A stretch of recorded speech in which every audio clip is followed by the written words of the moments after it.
Jade Chamber, heading to its location on the map is the sensible thing to do.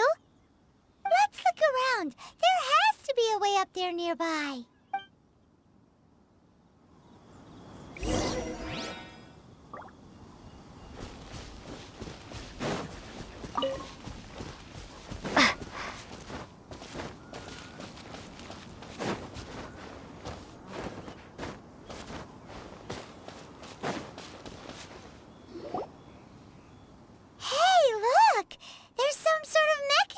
Thingy.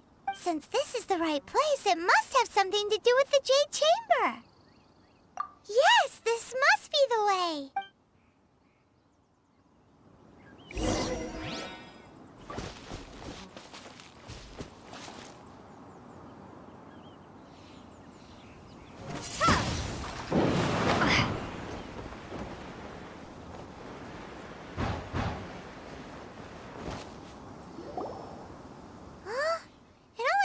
Up to here.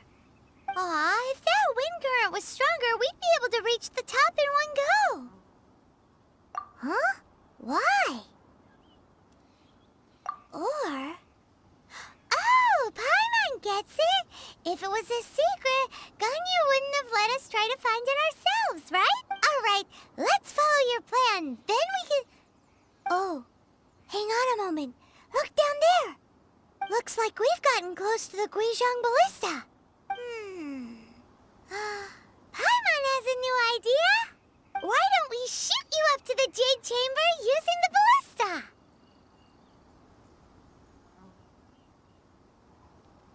Oh, right. This method does seem a bit unsafe. Oh, that's right. Now that you mention it, we could use the Guizhong Ballista to see if there's another way up nearby.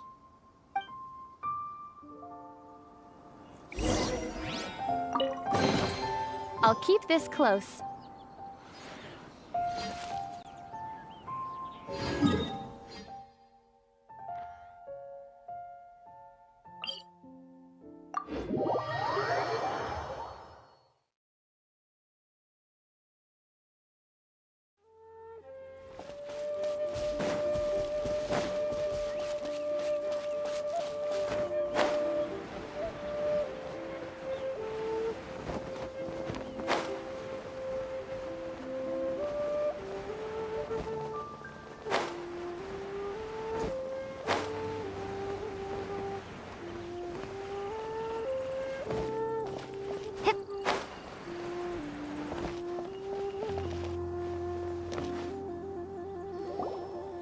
Halt!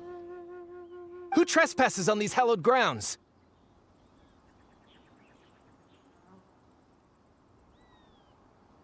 Exactly. What are you talking about? We're invited guests. What makes you think you can treat us like this? No. Wait. Maybe this was Ningguang's plan all along. She pretended to invite us to the Jade Chamber, but set up a millilith ambush here to arrest us. Now Paimon's mad! You, over there! This is a trick, isn't it? How shameless! What? We're just on guard duty. What do you mean, shameless? What nonsense! Seize these suspicious intruders at once! Well, here they come! Line them up and knock them down!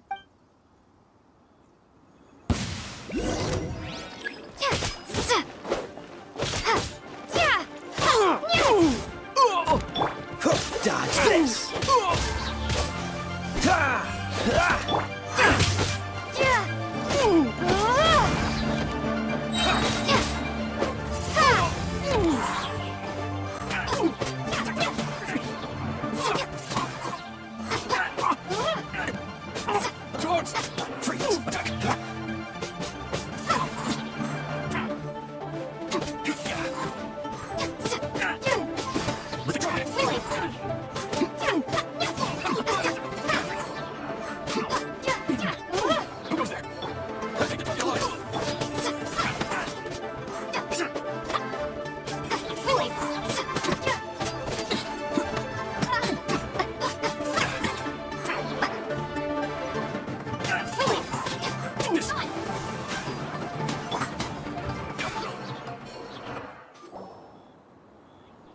Stop!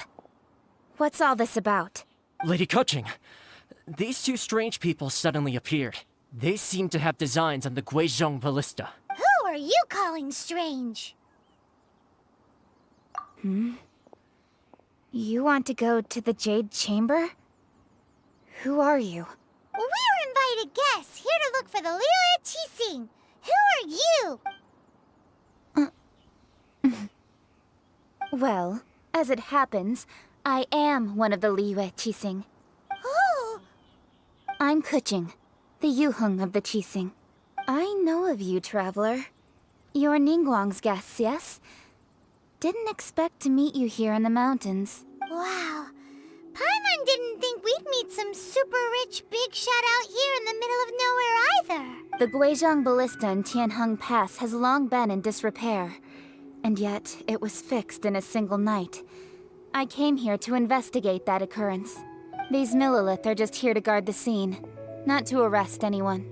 So this was all a misunderstanding? Paimon never would have thought. Anyway, for a mortal to be able to repair an Adepti mechanism is quite the mystery, even to the Qixing. That was...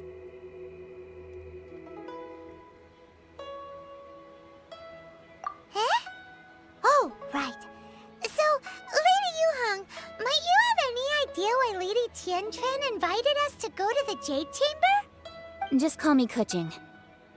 I'd say that Ningguang's purpose is to request that the savior of Mondstadt take a more neutral stance. Or at least, to not wholly side with the Adepti. We're not taking sides. We spoke with the Adepti. They want to protect Liyue as well.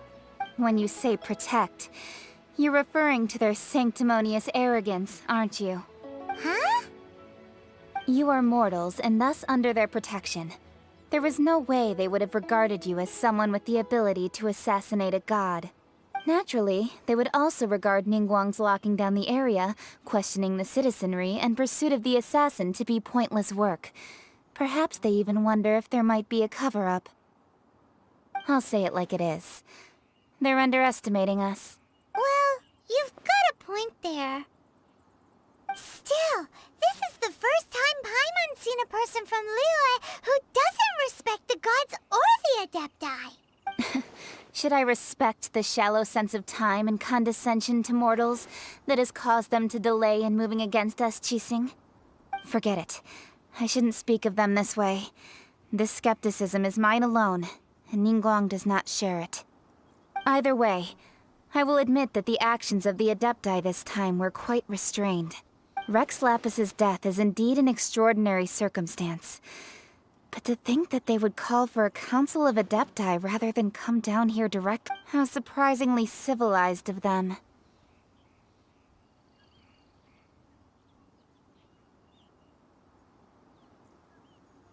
Well, for Ningguang, she would talk anything and everything out if she could. But I doubt we can do that here. The time of the Adepti has long passed. If even the Liyue Qixing don't want to face that truth, then what future is there for Liyue? Another super bold statement.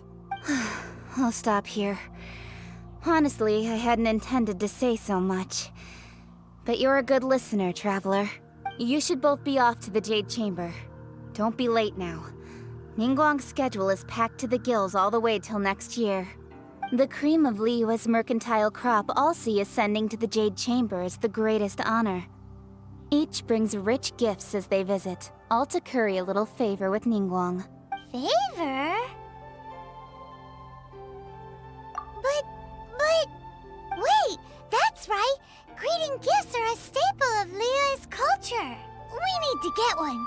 Not to curry favor or anything, just to respect Liyue's culture. All right. You can decide on your greeting gift yourselves. Let me tell you how to get to the Jade Chamber first. You didn't actually have to come to Mount Tianheng. Go back to Liyue Harbor. Find a guide at the Yuehai Pavilion, and... well then. May we meet again, traveler.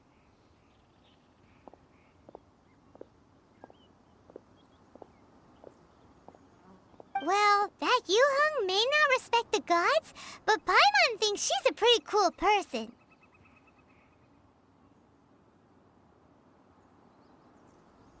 So, what should we give to Ningguang when we see her? Oh, right! Paimon dreamed of an amazing snack last night. Sugar-frosted slime! Paimon has a feeling that it would be perfect for a super rich person like Ningguang. Why don't we go with that for a gift? Nope! But Paimon's sure that we just need to make it with some boom shakalaka. Let's go gather ingredients. Time waits for no one, and neither will our riches.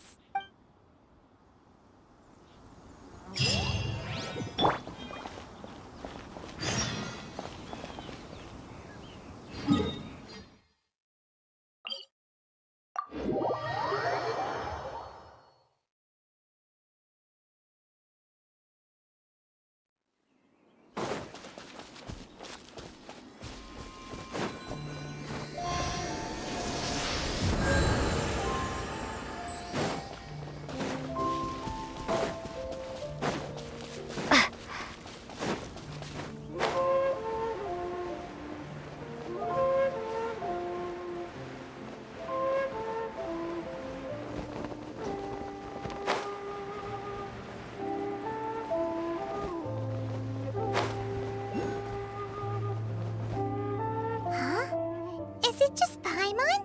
Or is there a sweet fragrance in the air? Huh? Did you hear that? It seemed like it came from those ruins of... Uh-oh. It looks like the treasure hoarders have locked someone inside.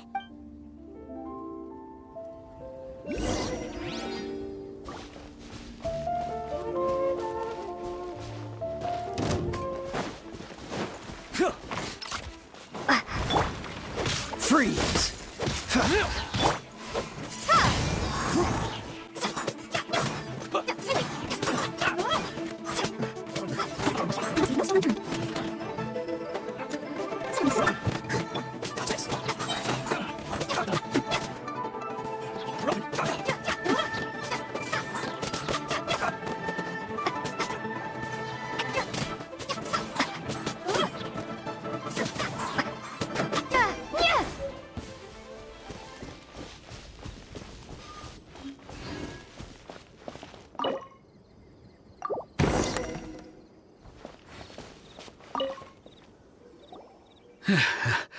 Thank you for your help, kind travelers. If you hadn't come to my aid, I surely would have rotted in this cell. Those treasure hoarders, when their mood was good, they'd rearrange those pots of sweet flowers. When they were in a bad mood, they'd rearrange my face. Aw, it was nothing. No need to thank us all at once or anything. I understand. Don't worry, I will compensate you both. Don't say that. I only escaped this predicament because of you. I'm Meng Dan, a supplier for Mingxing jewelry in Liyue Harbor. I often walk around these mountains in search of antiques. I never expected that those treasure hoarders would have their eyes on the same ruins that I had. Before I knew it, they'd caught and imprisoned me. Is there anything that you lack? Antiques, treasure, various knickknacks, you name it. Well, as long as you want what I have to offer, of course. Wait a moment. Actually, we are looking for something. Oh?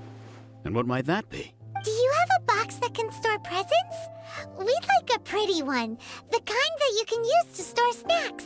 Of course we do. How can one sell antiques without gift boxes? At Mingxing Jewelry, we have the best gift wrapping service in the 7 nations. Now just give me a moment and I'll let the boss know. You can go see her whenever you require that box. Great! Paimon's sugar-frosted slime now comes in a beautiful package.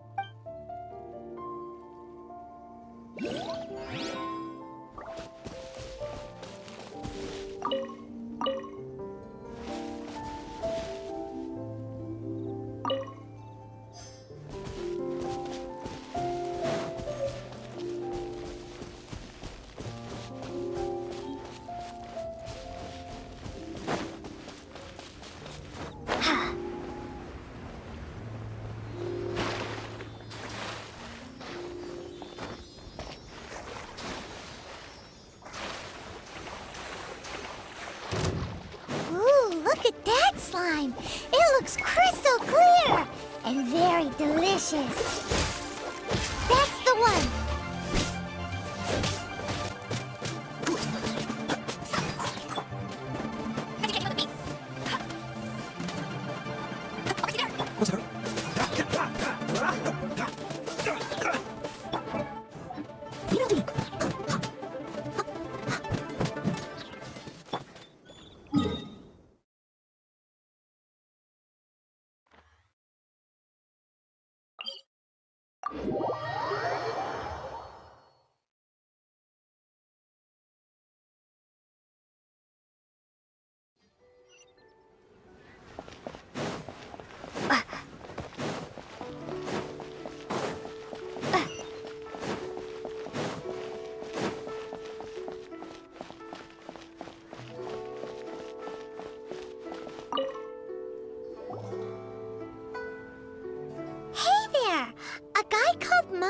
Told us that we could get a nice and shiny box from your store. Uncle Mung already told me about it. Thank you both for saving him. Many of the best goods in our store were found by Uncle Mung.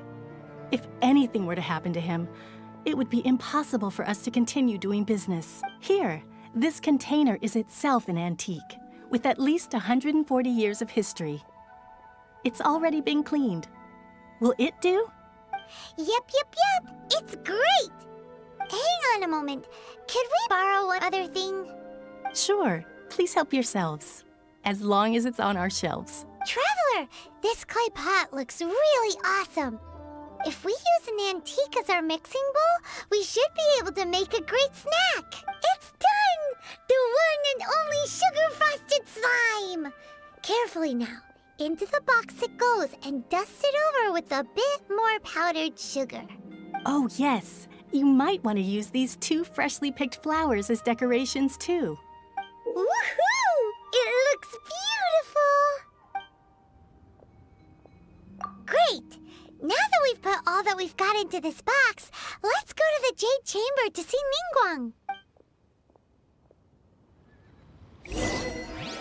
Feel free to take a look at cigarette tips. Where has Master gone?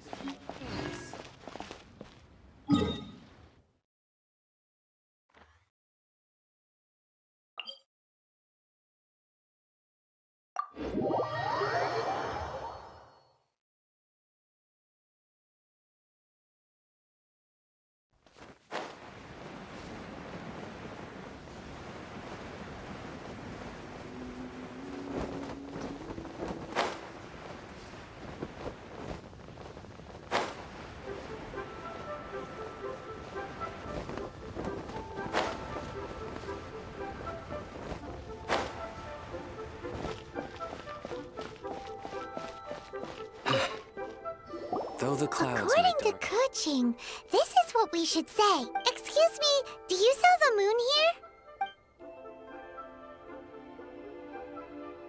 Yes.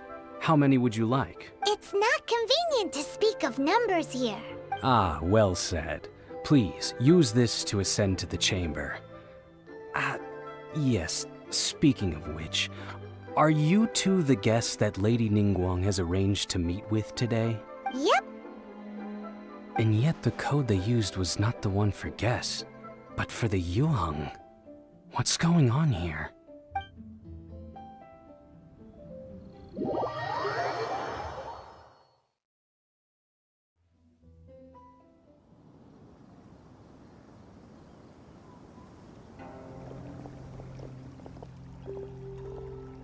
I've been waiting for you, returnee from Joyun Karst. It's Ningguang. Since this is our first meeting, we've prepared a gift. I hope you like it. Oh, for me. You have my thanks. It seems that I have made things difficult for you, considering that you were supposed to be my guests. Oh no, it's nothing.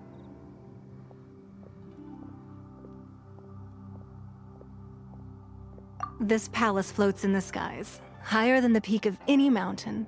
From this vantage point, one may survey all of Liyue.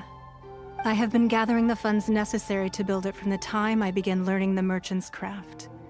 And since becoming the Tianquan, I have spared no effort in hiring the best craftsmen to constantly extend it. At first, it was but the size of one room.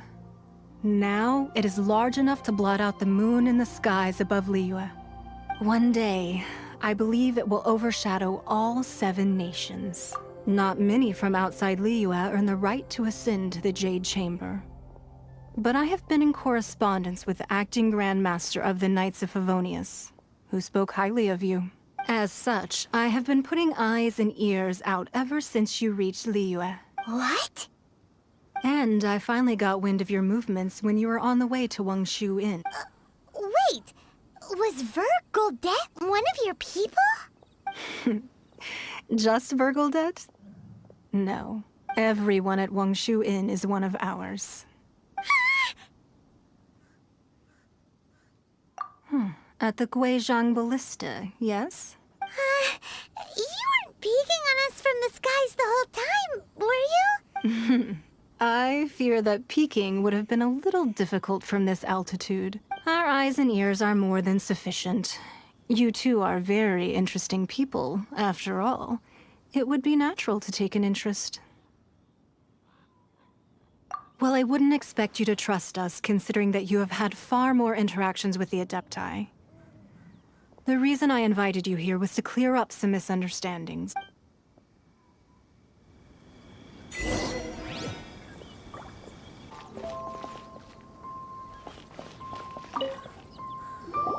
I believe that you've heard of the Archon War. Many gods used to walk this earth, and many long wars were fought between them that did not abate until 2,000 years ago. Much blood was shed, and many lives were lost. In the end, only 7 victors remained standing in Teyvat. They built cities and nations on the corpses of the vanquished, and thus began the era of the 7. You can see Goyun Stone Forest from here, I trust. It is no natural rock formation. Those are giant spears of rock hurled by Rex Lapis during the war. Beneath the spears lie those cast down by Rex Lapis in those days, gods that failed to seize the title of Archon. Not only is it true that gods may die, but so too has the membership of the 7 changed over the last 2 millennia. Rex Lapis's passing is an unimaginable disaster for Liyue. But the Order of the 7 will not collapse simply because of that. Another Lord of Geo will arise sooner or later. Yet, how are we to forget Rex Lapis? When that time comes, the relationship between the people of Liyue and the gods and Adepti will surely be different from before. Even in a new era, the Liyue Qixing remain Rex Lapis's former subjects. Do you really think us capable of having played a part in his demise? Of lacking the foresight to see the certain repercussions? That day at Yujing Terrace, it was also very sudden. Even I was caught completely off guard. You were there, you no doubt saw. But our enemy has long lain hidden within the harbor.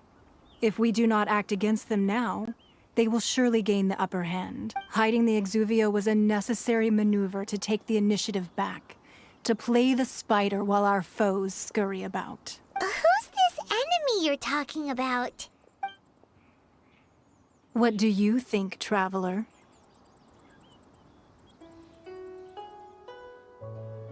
Huh? What are you two talking about? Well answered. The scenery out here is fine indeed, but the wind is a little strong. Our preparations to receive guests within are complete. So please, this way.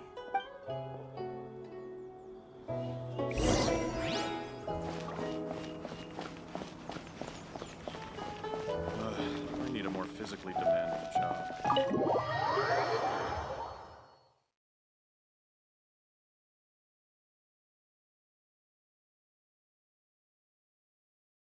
Wowee! What a huge hall! Paimon's never seen such a fancy place before.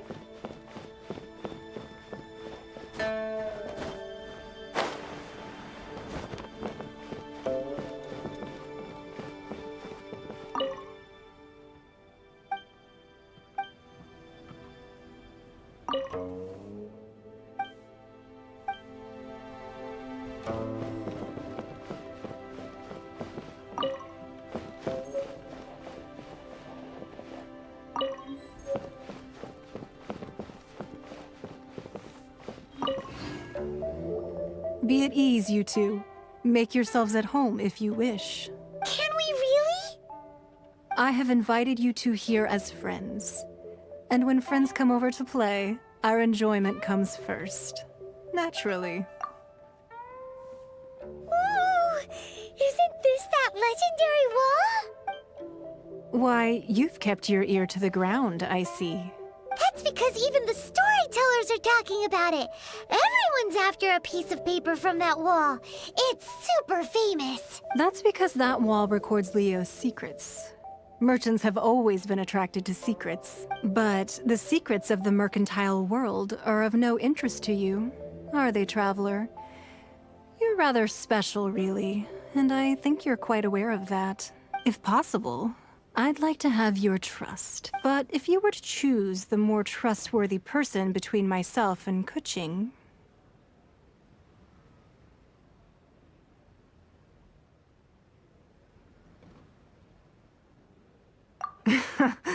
You'd pick Kuching?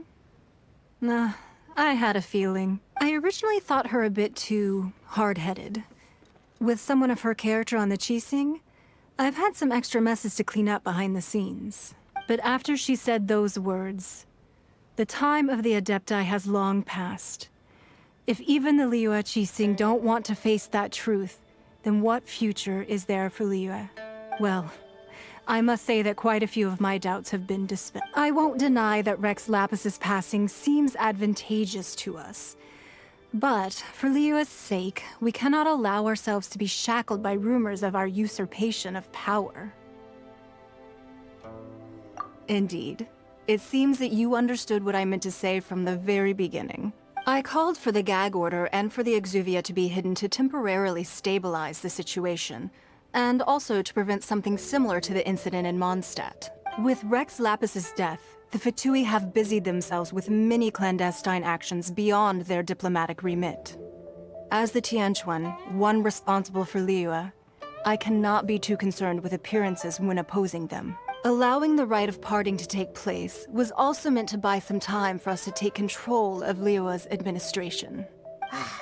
It's exactly as Zhongli said. The Qixing only provided the venue for their rite so they could use us for their own ends. Wait, that's right.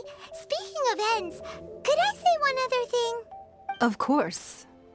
Paimon's heard that anyone who sends a greeting gift gets a little something in return. So, does that include us? It's all right. I like direct people. Well, we have made quite a bit of trouble for you recently. How about this? You can pick any one object here as you please, and you may take it with you. Yay! Paimon was just waiting for you to say that! Let's see, what should we get? One of the sheets on that wall! Don't look at Paimon like that! One of these sheets of paper will sell for crazy prices, even if it's only as large as Paimon's fingernail. Just imagine how much more a whole untorn sheet would sell for. Let's grab one! The biggest one! Huh? Well, that was an easy search. The biggest sheet is right up there in the most obvious spot. Let's go with that one. La la la la la. Let's see what's written on it. Huh? There's a place marked with a circle on here. Oh, could it be treasure? Whatever it is, it better make us filthy rich. Let's see what's written over here. Sigil of permission, something, something, Fatui, research, copy. Huh? Aw, that doesn't sound like treasure at all. This piece of paper shows that a Qixing spy discovered traces of classified Fatui research on the Sigil of Permission. Oh, Ningguang did say that the Fatui have been up to all kinds of mischief in the shadows of Liyue. Spreading rumors, wanting to get their hands on the Archon's body and whatnot. But research on the Sigil of Permission? Paimon wonders what they're up to. Speaking of which, there's also some connection between you and the Sigil of Permission. Seems there's still more for us to find out.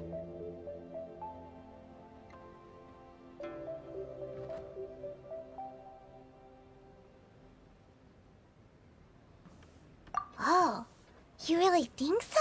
Well, should we not go then? Oh, so you're saying that it's precisely because we can't completely trust Ningguang that we should confirm the truth of what she says for ourselves. That's way out of Paimon's league. Paimon thinks she's been nothing but good to us. Anyway, we'll see if you're onto something. Before we look for Zhongli at Dihua Marsh, let's go to the place marked out on these papers and see if the Fatui really are up to no good there.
There really were Fatui at the location written down on this piece of paper.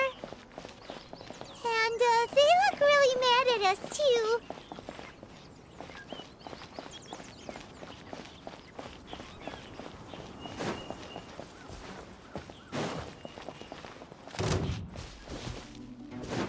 That seemed to work.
quite the find.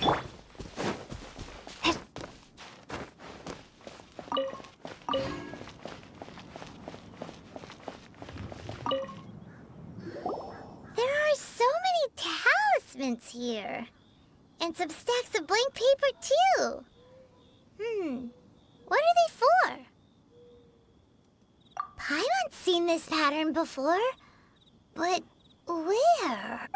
Oh, Paimon knows! It looks just like the sigil of permission the child gave you. But how did a relic of the Adepti end up in the hands of someone like Child? Oh, that's right. Cloud Retainer said that when the Lord of Geo created the Sigil of Permission, it wasn't to be used as some old relic. Talismans like that were once used in the Archon War to channel divine powers. Maybe the Fatui are copying the Sigil of Permission in hopes of achieving a similar effect. Being able to channel divine power in battle? Whew, that sounds pretty dangerous. And the plot thickens. We'll need to keep an eye on Child, that's for sure. Alright, that's enough sticking around here. We gotta go meet up with Zhang Li soon. The last stop on our rite of parting preparations tour is Dihua Marsh. Let's go! Paimon hates being late.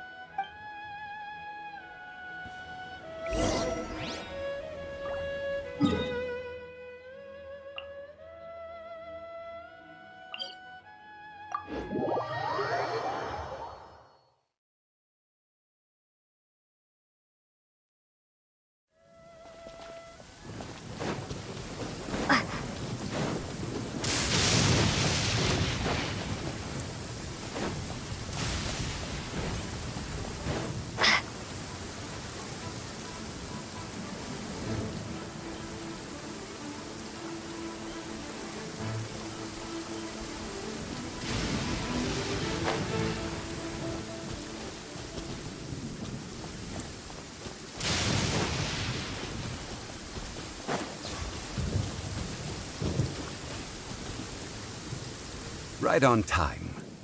I myself only arrived moments ago. Did you enjoy your visit to the Jade Chamber? It was so big and pretty and expensive. Paimon's never seen such a fancy schmancy place before. Indeed. It's second to none in all of Liyue. Then you met with Ningguang, I trust? What did you talk about with her? She's super rich and so generous. Paimon thinks she's very friendly. Yeah, her take on Ningguang is quite different from Paimon's. She thinks that even the tactless Yuheng is more trustworthy than her. Oh, so you also met with Keqing then? What did she have to say? She said the time of the Adepti has long passed. If even the Liyue Qixing don't want to face that truth, then what future is there for Liyue? No respect for the divine. Indeed, contrary to the ever-bold Keqing, Ningguang is more of a businesswoman at heart. Though they are both members of the Qixing, although she's friendly, there's no way of clearly discerning her true intentions. Yes, she has only relied on herself to rise to her current position. No ordinary person could ever achieve that. It's said that she's the one behind the constant expansion of the Jade Chamber. It's the second most important thing to her. Even if she ever gave up the position of Tianquan, she would never give up the Jade Chamber. The Jade Chamber is only second. What's the most important thing to her then? Why, Mora, of course. All Ningguang talked about was the Fatui this and the Fatui that. She said that after Rex Lapis was murdered, the Fatui have constantly been trying to sink their fingers into Liyue, and that they aren't to be trusted. That is how the Fatui have always been. It doesn't surprise me in the least.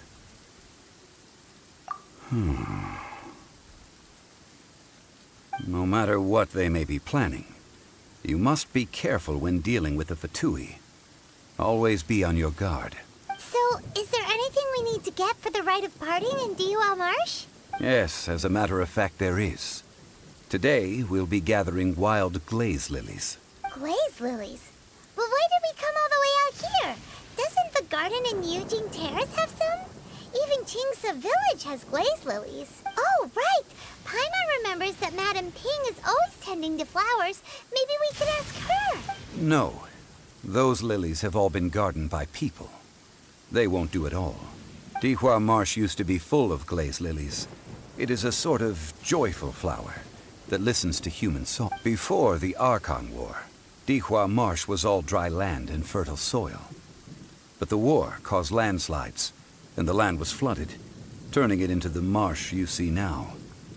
Nearly all the glaze lilies were wiped out. Of course, there are some kinds of flowers that have been preserved and gardened by people in the city. But very few people know that glaze lilies may still be found in the wild. Wild glaze lilies have the strongest fragrance. If we want to follow the true tradition of the rite of parting, we must grind up the wild lilies and place the powder in a censer of everlasting incense. But I'll need your assistance in gathering these flowers. No, I need you to sing to them. Singing to the flowers will make them more fragrant. So how good is your singing? Really? Why doesn't Paimon believe you? We'll only know once she starts singing.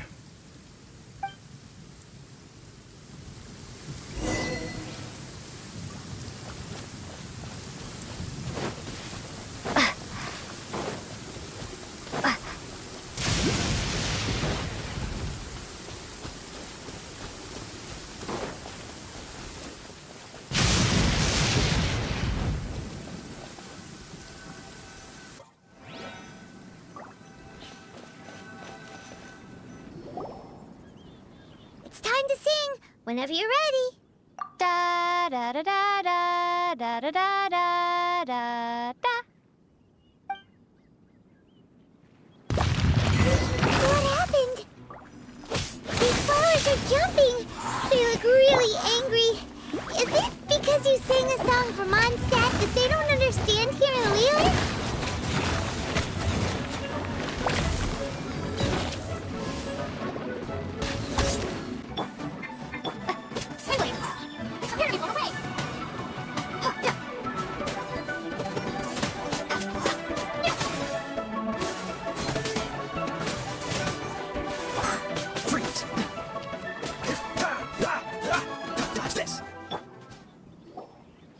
Those weren't glaze lilies. Glaze lilies wouldn't hit people. This little monster is known as a whopper flower. Strange. These petals look interesting. The glaze lilies used as a disguise were buried with the whopper flower for too long. The result seems to have surprisingly potent medicinal value. Let's collect what we can of these petals. Well, that's nice and all, but will those petals be useful for the rite of parting? Unfortunately, no. That's so lame. Excuse me. Are you searching for glaze lilies? Oh, hey! It's... what's her face? Paimon can't remember. Hello, traveler. I'm surprised you still remember my name. Ah, that reminds me. How was your visit to the Jade Chamber? Well, it sure would have been better if you told us how to get up there. Didn't I tell you the way? Surely I did. Nope. We found the way on our own.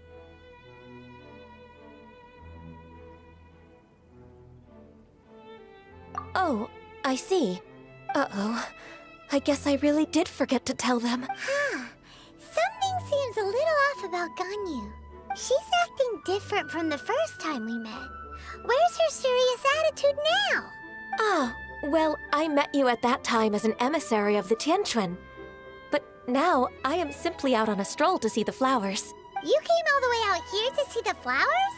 Why not just enjoy the gardens of this... Yujing Terrace is where Rex Lapis parted from this world. If I strolled through those lonely gardens now, I wouldn't be able to bear it. Whenever my duties take me near Yujing Terrace these days, I draw the windows to block my view of the gardens. Oh, sorry. We shouldn't have brought it up. No, it's quite all right. I just haven't processed my emotions yet. When the Archon War came to its end 2,000 years ago, the first iteration of the Seven would gather in Liyue and drink with Rex Lapis. But 5 of those original 7 had already passed before Rex Lapis. It's truly a changing of the guard. Yes. Now that the spirit of Rex Lapis has returned to the heavens, only Barbados of Mondstadt remains of the first 7. The other 5, including Inazuma's Raiden Shogun, are no longer the same friends from 2,000 years ago. Of the current 7 Archons, the youngest is Sumeru's god of Dendro. She is merely 500 years old, whereas Rex Lapis was more than 6,000 years old at the time of his passing.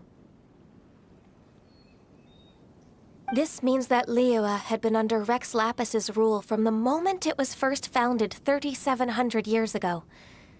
The city has never had to bid farewell to its deity. So what do you think of this farewell? Huh? This is a little sudden. As a mortal, I've never dared to imagine a Liyue without Rex Lapis. But as an Adeptus, I think I will eventually come to grips with reality. Since Rex Lapis has passed, the time of Liyue's contract with the gods and Adepti has now reached its end. Huh? Did you just say, as an Adeptus? Yes, I am a mix of human and Chilean. Adeptus blood flows through my veins. I fought for Rex Lapis and the city of Liyue during the Archon War. After the war ended, I signed a contract with Rex Lapis and took the position as secretary for the Qixing. I've continued those duties to this very day.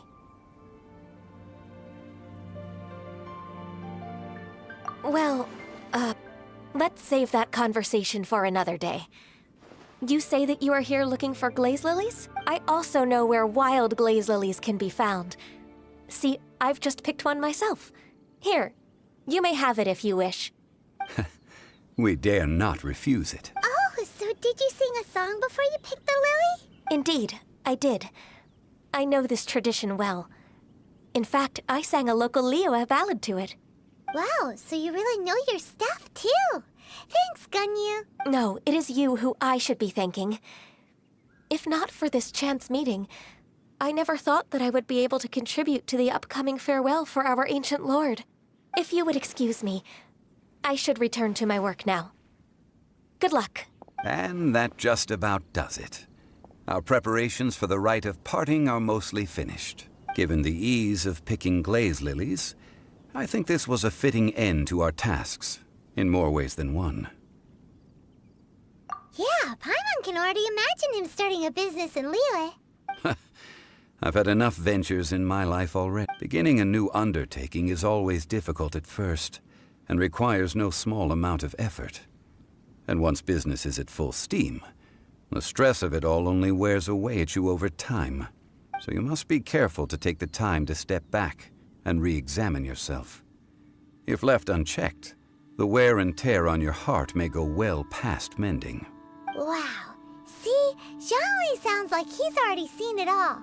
Alright, I think it's about time we head back to Liyue Harbor now.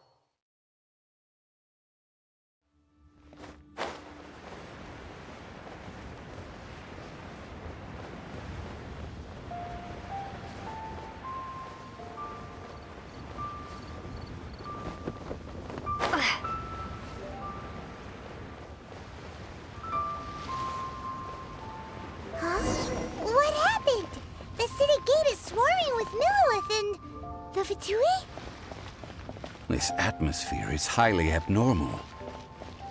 It seems as though something big has happened. We should ask around a little, just to be safe. Ah, You're the consultant to Wangsheng Funeral Parlor. Mr. Zhongli, I presume. The Millelith are watching our every move now. These are desperate times. We mustn't act rashly. Desperate times? The Adepti of Joyun Karst are finally on the move. Do they intend to exercise force? Most likely. I've heard that some members of the Qixing have already gone to meet them. Well, I say meet, but it's more like they're attempting to stall the Adepti outside the city. However, both sides were quite obstinate and hit an impasse. It seems inevitable, given the current situation. The Adepti do not acknowledge the Qixing. They only acknowledge the contracts of the Geo-Archon. If the two sides come to blows, Liyue Harbor will be in no position to stop them. Surely the Liyue Qixing are not the sort to give in so easily. Their boneheadedness is known throughout the lands.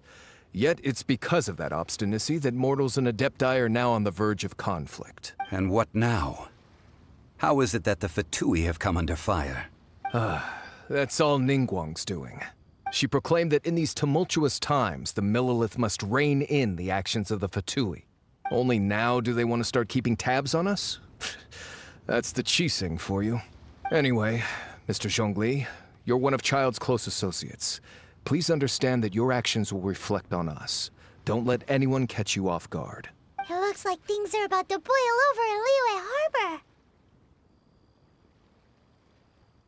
Do you intend to use your neutral identity as an intermediary between both sides? Or will you use your sword to turn the balance? Neither path is an easy one. Oh, by the way, Mr. Zhongli, we've heard that the Wangsheng Funeral Parlor has also been caught up in all of this. They're currently squaring off with the authorities at the gates. Things are taking a turn for the worse.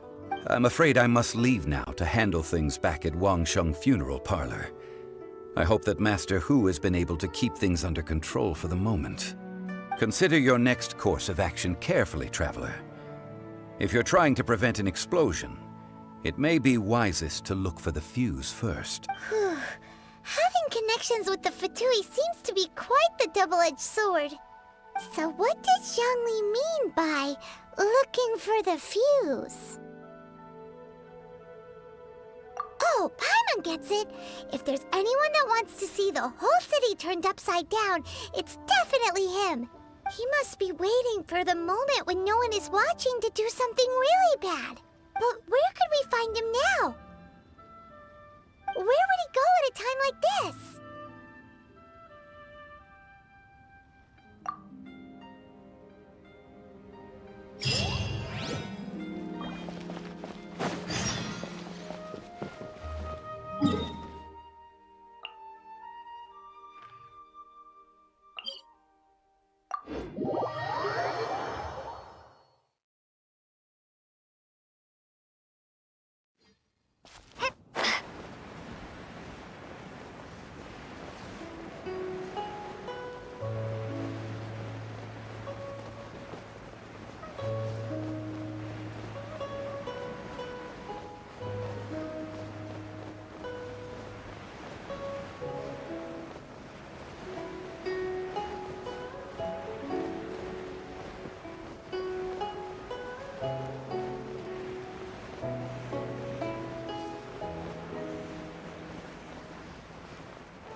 The Golden House? It looked impressive enough from the outside, but who would have guessed that it was even fancier on the inside? And so full of Mora. This is where all of Teyvat's Mora is minted, right? In that case, maybe they won't notice if a few Mora go missing.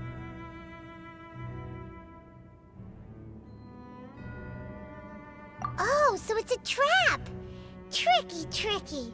Good thing Paimon's got you here. But even if we can't take any, we can still have a closer look, right? Or better yet, take a nap on top of a mountain of Mora. It's like a dream come true. Oh, right. Back to business. It's quiet. Too quiet. Surely someone's gotta be guarding something as important as the Exuvia. Huh? Look! What happened here? Uh-oh. Paimon smells trouble. Quick! We have to go make sure that the Exuvia is all right.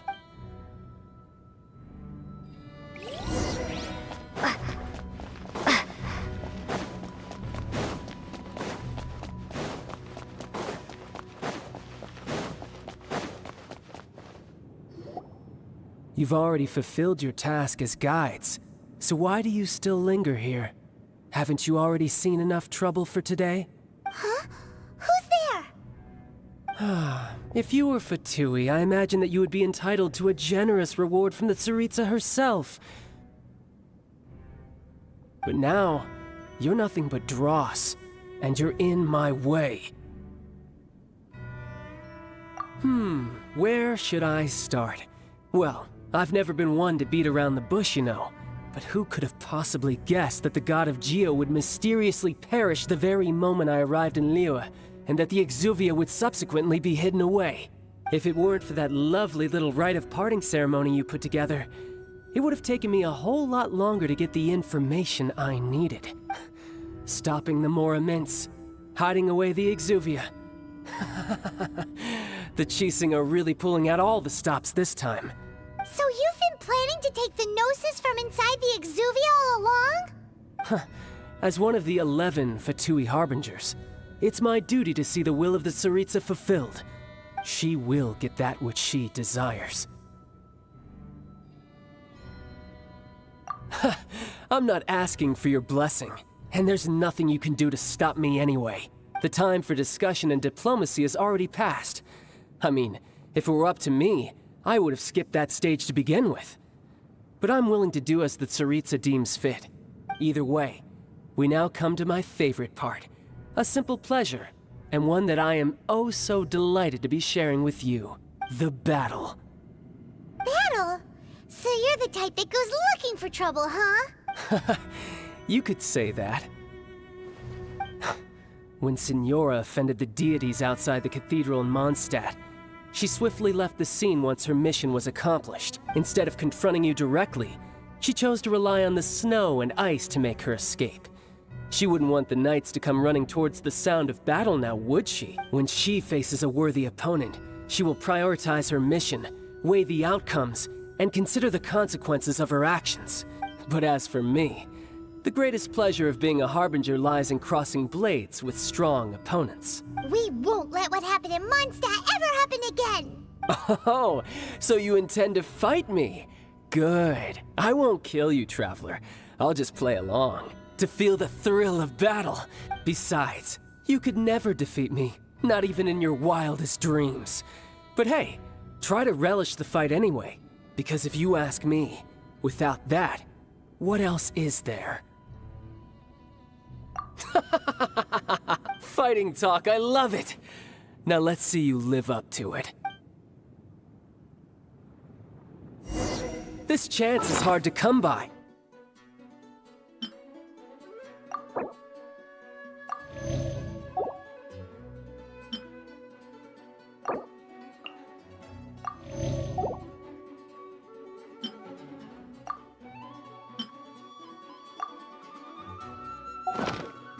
So show me all you've got.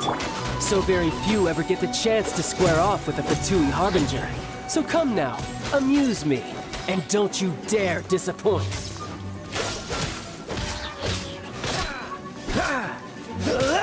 Cowering already? Steady as stone. Someone needs assistance.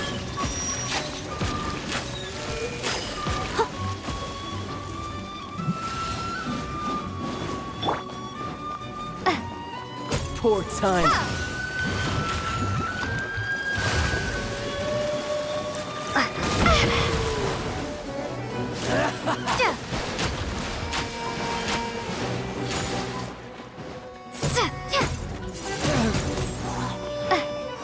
try this. You're wide open. Oh, so sorry. You've made some progress. Guess I should take you more seriously. Good. No wonder Senora was so wary of you. Well, that just means I can go all out. Brace yourself. This is about to get tough. Now, show me what you can do against the might of a Harbinger. Get your luck.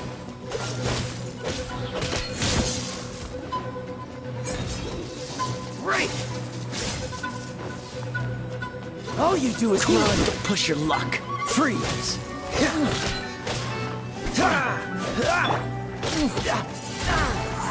Be gone! I'll crush you!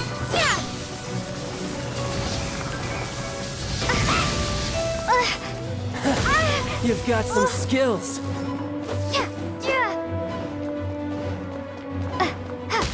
Windblade!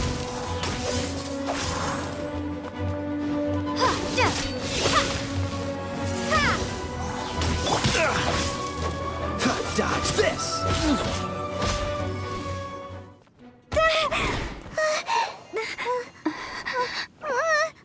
Not bad. Your swordsmanship is quite impressive. But that's about as far as you'll get.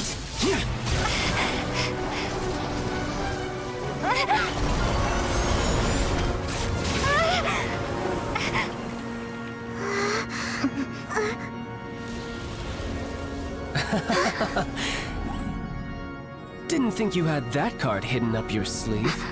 You were just playing us to get close to the Exuvia! Oh, quiet down. Stop acting like some wide-eyed recruit. You've seen this world. You of all people should know. This should have been expected! Well then, I'll be taking more Axis Gnosis now. I see. Well, this is most unexpected. You beat me to it, didn't you?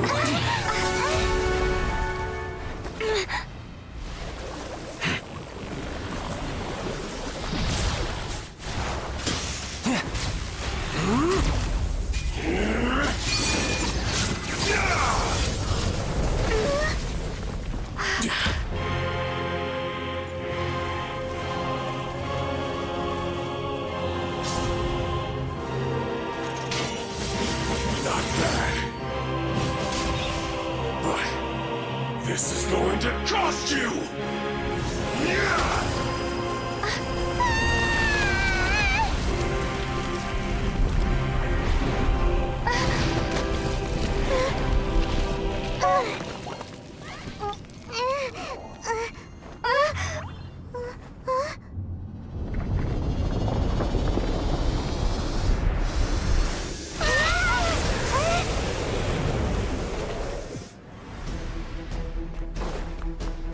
You got to the Gnosis ahead of me, didn't you? Did you simply move faster? Or did you leak the information regarding the Golden House to me on purpose? No matter. Hand the Gnosis over, now. Don't make me take it from you. We didn't take it!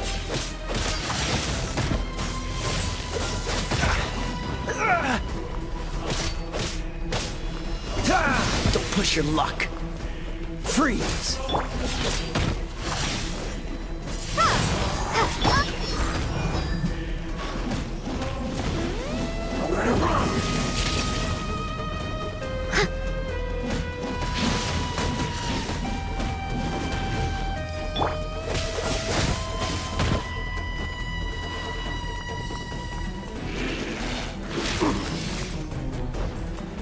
Dodge this!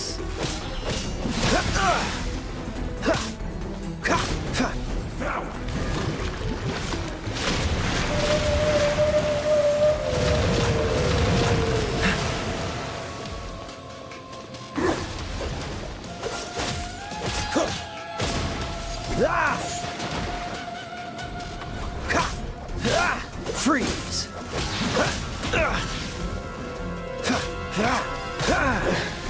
Some you win, and some you lose. Look! Child's back to normal again! Well then, time to cool off. It seems the burden of the foul legacy transformation was too great for my body. I lacked the opportunity to think this through. And now that I consider the matter more carefully, you never had any chance of beating me to the Gnosis. You had no connection to the Gnosis, no matter where it had been taken. That's what we've been trying to tell you! We didn't take it! Your show of ability today far surpasses that of Signora's initial assessment of you in Mondstadt. Tell me, how could that be? You already know the answer, don't you? I can see it in your eyes.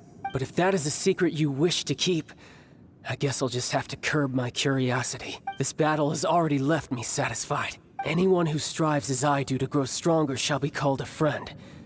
Even if our friendship can only be shown in battle against one another. Pretty sure that's not the normal way to make friends. Unfortunately, I must bring this amiable conversation to an end. My quest still beckons. Given that the Gnosis wasn't taken by anyone, then we must look once again to the beginning. Perhaps it was never in the Exuvia to begin with. In fact, it might be that the Exuvia was just a diversion of sorts. What? So you mean that... Yes, it appears so. Interesting to say the least. It seems that the guardian deity of the capital of commerce is also well versed in little maneuvers beyond the boundaries of contracts. As such, we must now look to our backup plan. Backup plan? I had hoped it would never come to this, for the weak will be swept away in the process. The truth is, the world belongs to those who pursue strength. I seldom willingly involve myself with the weak. Unfortunately, we cannot be picky about our methods as Fatui Harbingers. Children must all learn to eat their vegetables sometime. So what are you planning to do? I will awaken the god that lies dormant beneath Guyon's stone forest. A god? Osial, overlord of the Vortex, who was defeated by Morax, the Geo-Archon in the Archon War, and who has remained pinned beneath the waves by the Geo-Archon's stone spears ever since. If such an ancient god were to be unleashed upon Liyue Harbor, defenseless without the protection of its deity, do you think the cunning Rex Lapis would just stand aloof and watch the ensuing destruction? But the Archon War ended 2,000 years ago. How can an ancient god appear in a world now overseen by the Seven? Simple. I've already prepared the means to awaken it. Hey, those are sigils of permission. Oh, Paimon remembers now. The Fatui have been researching them. Indeed.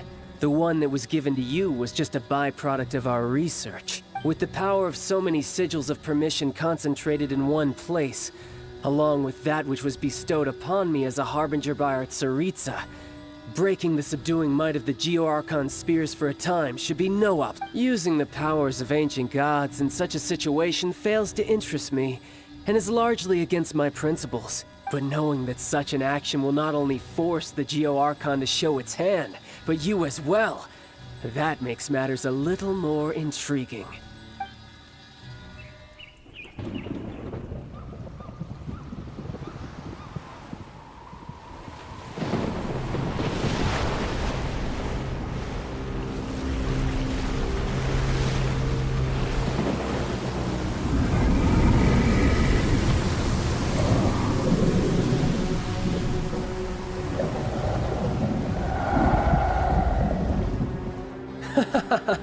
Let's see. Will the nation that has lost its deity be swallowed up by an ancient malice once more? If you wish to drown together with the people of Liyue, you're free to stay and enjoy the show. Huh? He's already gone. That guy is fast. What's going on?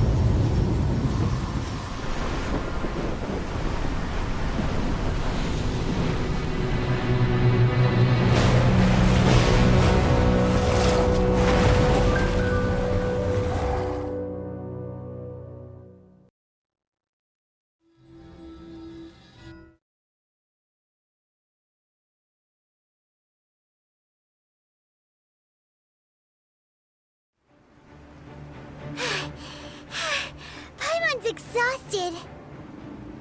If we hadn't happened to see the Jade Chamber flying over just as we came out of the Golden House, we really wouldn't have known which way to go. Did we make it in time? Is the Overlord of the Vortex still in the sea? It hasn't destroyed Liyue yet, has it? What are you doing here? Huh? Hold on. It's the Adepti. What are you doing on the Jade Chamber? Paimon thought you were arguing with the Qixing. Is the fighting over? Faced with a calamity of such magnitude, we have agreed to put our differences aside for now and unite against this common enemy. Oh, Paimon gets it. So how do you plan to defend Liyue? Just seeing this Overlord of the Vortex guy puts a pit in Paimon's tummy, even from all the way out here. It's not just you. We've got new Millilith recruits who can't even stand at attention without shaking. The force of an ancient god's presence seems to be too much for ordinary people to handle. Which is why we must stop that monster before it gets any closer to Liyue Harbor. So the Archon War was fought 2,000 years ago against enemies like that thing? Now that's scary. So will the power of the Qixing, Millilith, and Adepti gathered here be enough to stop that god?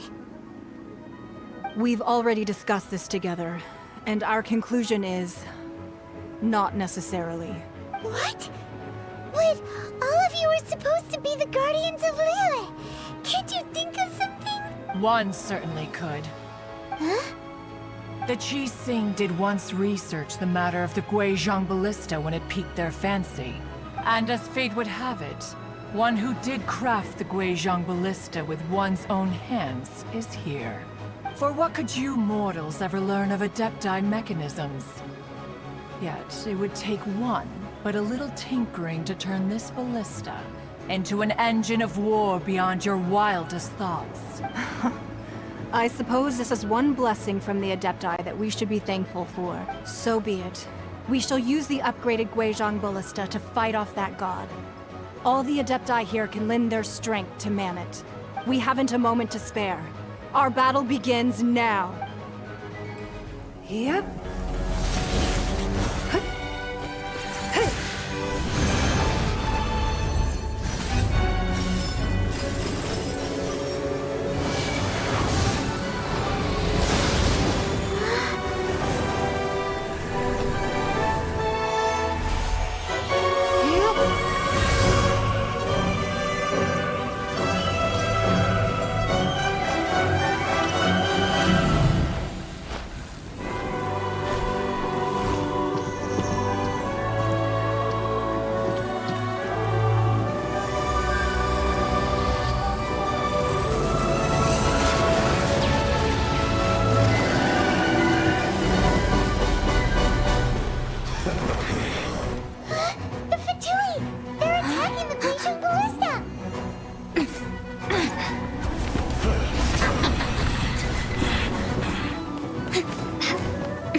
The three Adepti are manning the Guizhong Ballista.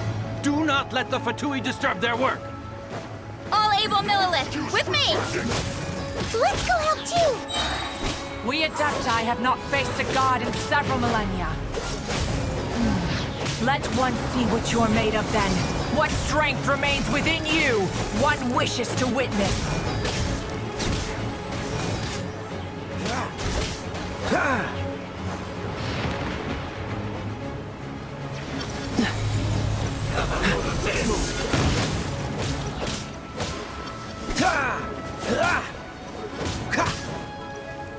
Cool it!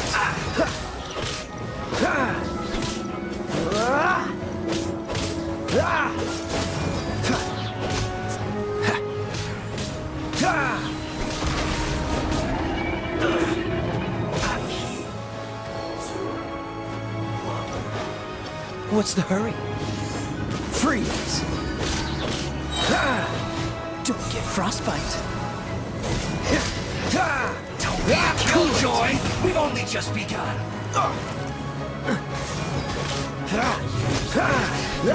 Freeze! Miscalculated.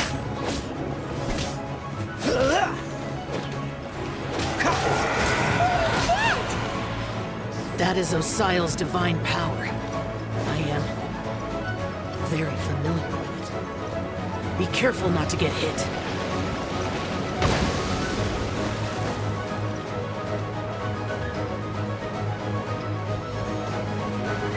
The Fatui! Their attacks are unrelenting!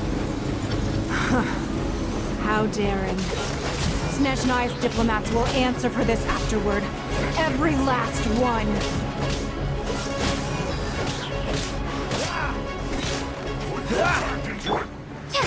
Windblade! Prepare to be blown away! Freeze! The ancient god's attacking again! There are so many Fatui too! We kill them! Were you about to say...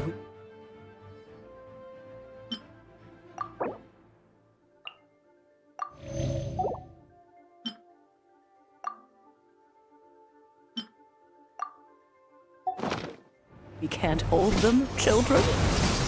Huh? This! Don't lose heart. Here, take this. This is adeptal energy! That light from your body, it's like a time in Julian card! Wow! It's Madame Ping's shockwave! This grid is really strong! This one will be frozen in time.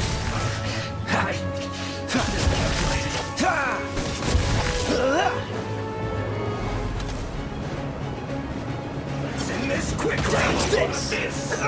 Freeze!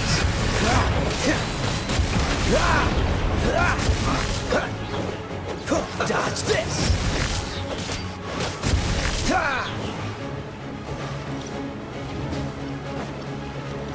With the blood of the Chilean, I guard you against evil!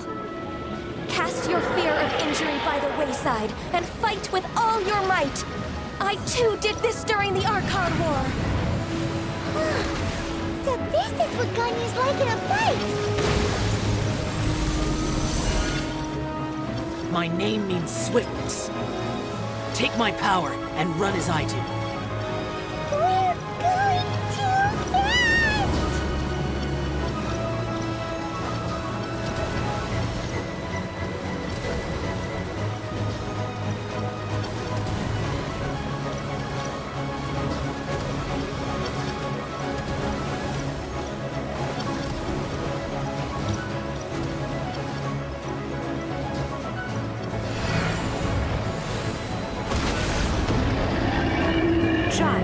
You are strong in body and spirit.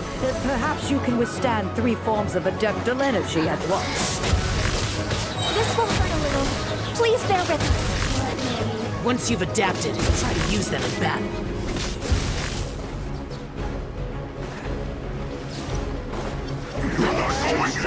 Frostbite.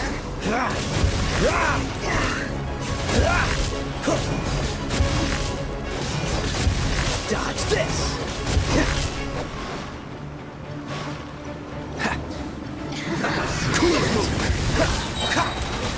Oh, so sorry.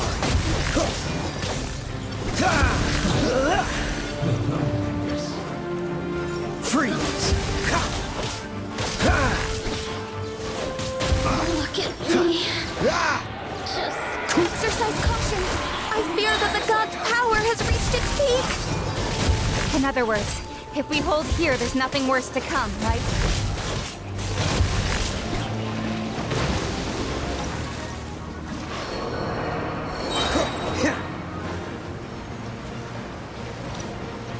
Cool it! Oh, so sorry.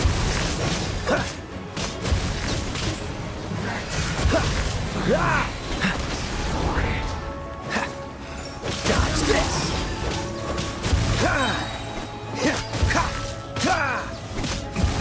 Don't get frostbite. Miscalculated. Cool it! This isn't good. Freeze! What's the hurry?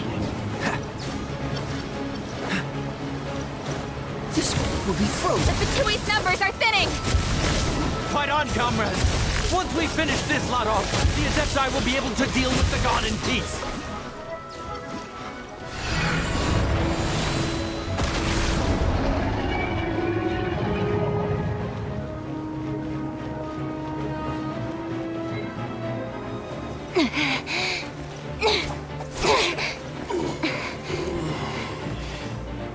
The interlopers are no more. Now we may commit ourselves fully.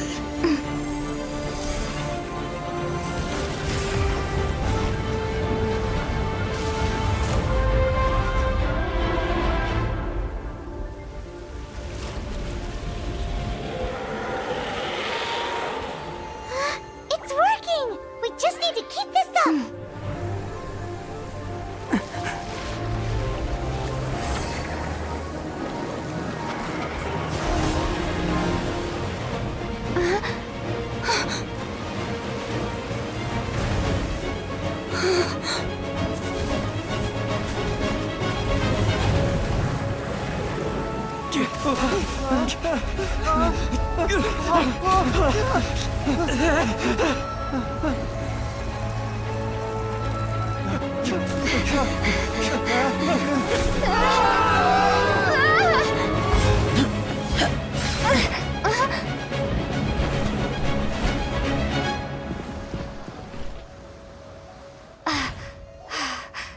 Be careful now. The Guizhong Ballista is destroyed. Without its covering fire, retaliation shall be difficult. But the Jade Chamber is our last line of defense. We can't give another inch, no matter what. I have another idea. What do you mean, Lady Ningguang? I'll sacrifice the Jade Chamber. What is the meaning of this? I understand. Traveler, lend me a hand. Farewell, old friend. Goodbye for now. Let us meet again in the future.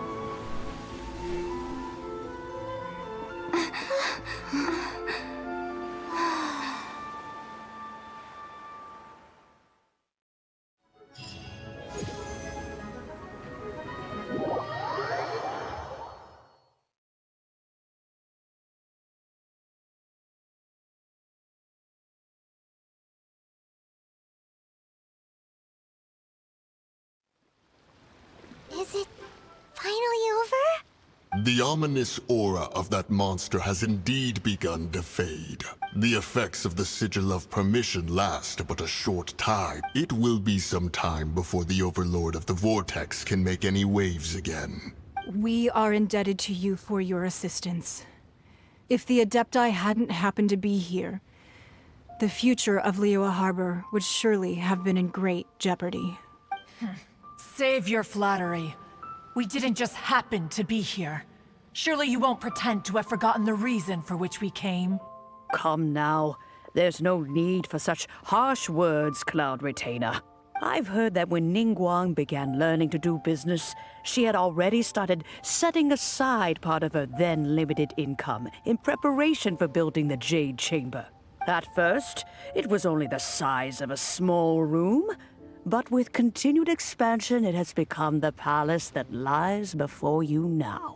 It is a testament to Ningguang's entire life, both as a businesswoman and as the backbone of the Liyue Qixing. Seeing the Jade Chamber destroyed in the defense of Liyue means much to her.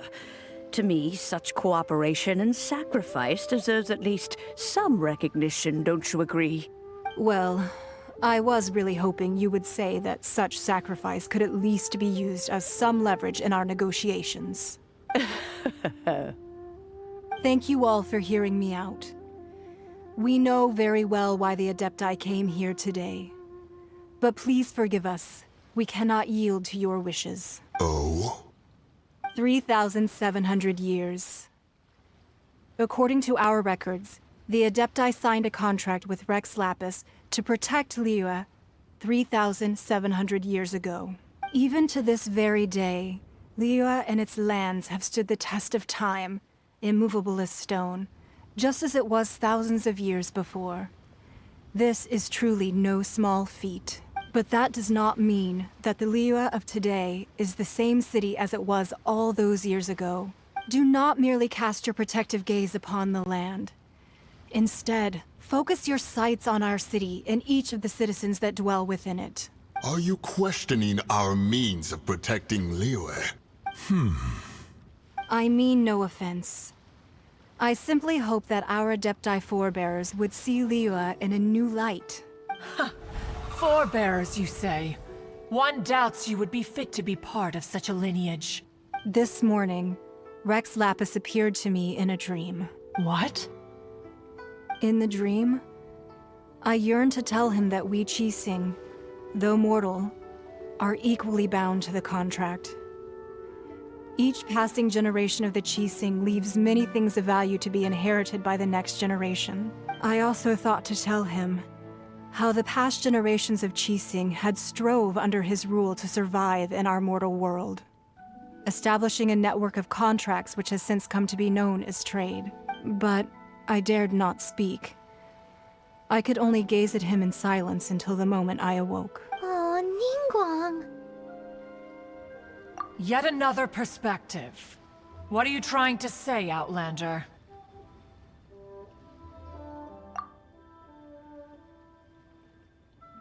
Right! That's something that happened in Mondstadt. It's a story about the Four Winds and the people of the Animal Archon. The Animal Archon sought to quell the strife between the two sides, because he believed that such conflict would only scar the hearts of both, and that nothing good would come of it. Each of the 7 nations has its own scars from the past. Though your point is the very height of simplicity. As Adepti, we've become a laughingstock, to be chastised thus by an outlander who has lent us such succor. All right, all right. Didn't Ningguang suggest that we should focus on the city and each of its citizens? I know I already have, so why not see for yourselves? I apologize for appearing in full armor. I am afraid I cannot show the proper courtesies. And who are you? I am Feng Yan, a sergeant of the Millelith. I have come to extend my thanks to the Adepti. I thought this battle would perhaps be my last. But thanks to the aid of the Adepti, our forces were not as badly battered as I feared we might be. Although I am a mere mortal soldier, I promise to hold the line and never betray the grace given to us by the illuminated Adepti this day.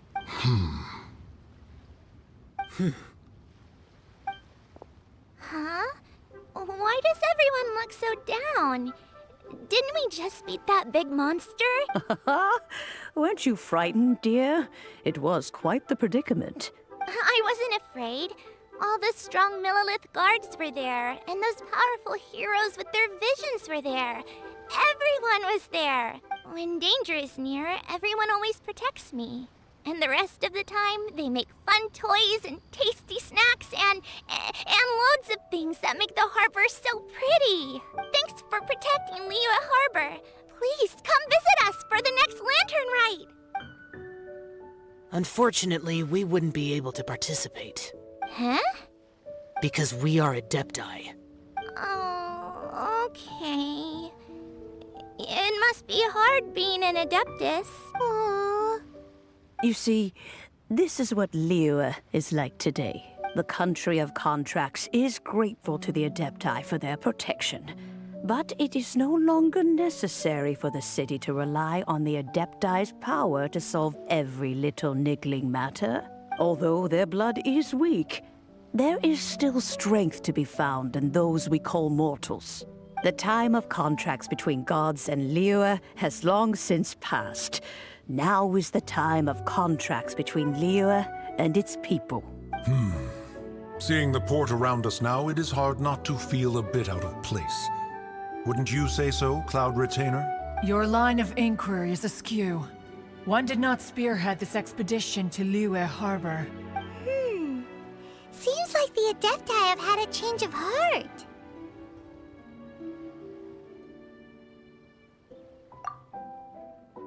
Let us return now. Eager to leave, Conqueror of Demons. Yes, one understands what the Conqueror of Demons means.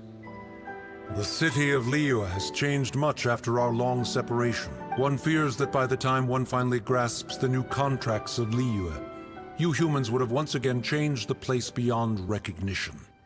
Fair enough. Away we shall, and return whence we came. Since we Adepti have consensus, then one shall persist no further. But how will we ensure that the Liyue Qixing will not simply exploit their power once we depart? In my view, that is still a thing to be guarded against. All right, Mooncarver, you needn't worry. It seems to me that this right of supervision is best left to the people of Liyue. Looks like the conflict between humans and Adepti was avoided. All's well that ends well, huh? Oh, right! It's nice that we've got peace and all, but we're forgetting one thing. Child wanted to unleash the god so he could lure Rex Lapis out. But we were able to handle the Overlord of the Vortex on our own. So Rex Lapis never showed up. Oh, and speaking of that, don't we still need to get to the bottom of that Archon's death, too? Hyman doesn't get it. But isn't the strongest lead we have the Adepti-less rite of parting that we're organizing? No idea where Zhongli's gone. Let's ask for him at Wangshen Funeral Parlor.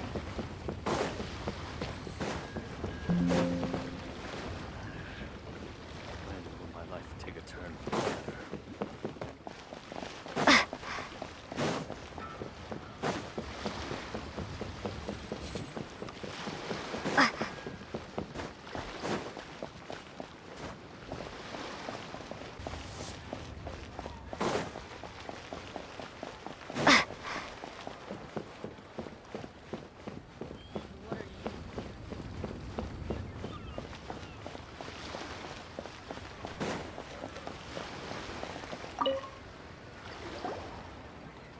Is there anything I can do for you two? I'm afraid that Wangsheng Funeral Parlor isn't in the best state to receive guests. We've come to see Zhongli. Could you please tell him we're here? Unfortunately, Zhongli isn't here at the moment. It seems he went to Northland Bank. Doesn't the Northland Bank belong to the Fatui? Last time we saw Zhongli was before we went to the Golden House. Do you think he doesn't know about the attack on Liyue? Visiting the Fatui at a time like this could only mean more trouble. We had better go and make sure that everything is okay.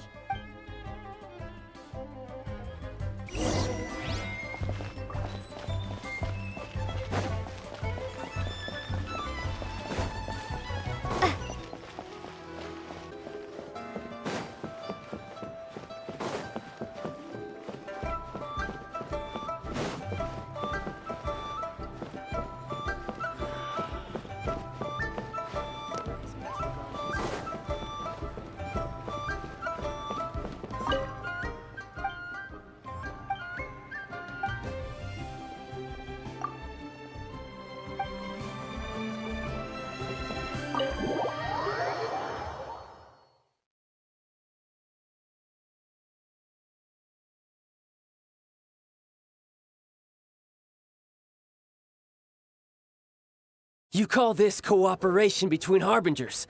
Cooperation involves communication, you know. Don't take it to heart, child. Besides, aren't you happy that you got to skip the formalities and bring chaos to the land? I'm sure you must have enjoyed that. Oh, it seems that some of your friends have arrived. Hey, It's Zhongli and Child. And you! You're also one of the Harbingers? It's you two. I believe we've met once before. In the city of Bards, was it? I'm glad you still remember my name.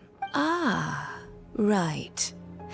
I imagine that it must have been rather hard to forget watching helplessly as something precious was snatched away from your friend.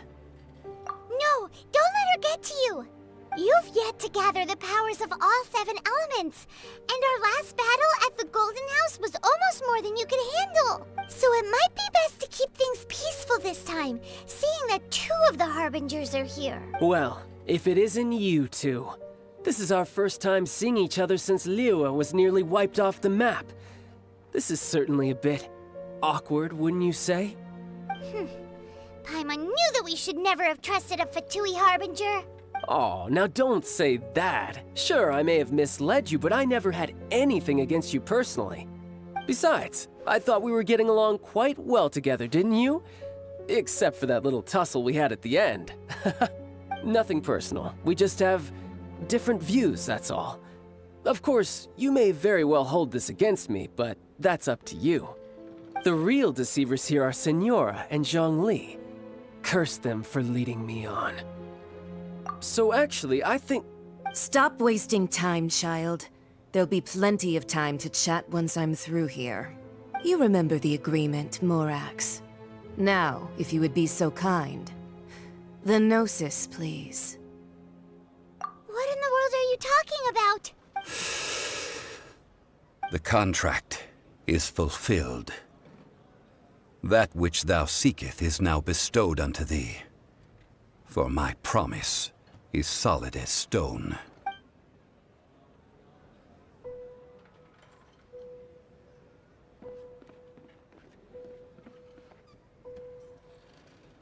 How sanctimonious. What? So you're the Lord of Chiao? No, wait! That's an exciting twist and all, but why give the Gnosis to the Fatui? I do not give it for free.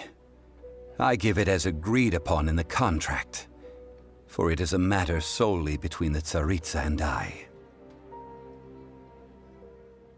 Yeah, you don't think you went a little bit too far with that whole fake death thing? Everyone was preparing the ceremony for you, and splat! This big dragon falls out of the sky, and all of Liyue goes into an uproar. Talk about a disaster. Gathering all the forces that had been bubbling behind the scenes, and then stirring them together in a pot that was bound to boil over. That's what he wanted to see, am I right? Wait, what?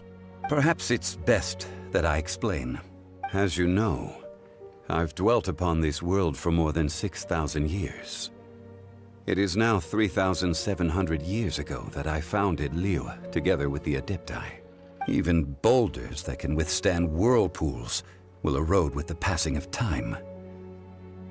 I kept convincing myself that cracks had not begun to form, and that the end of my time had not yet come, until one drizzly day. As I was strolling along the harbor, I heard a merchant tell one of his workers, "You finished your duties.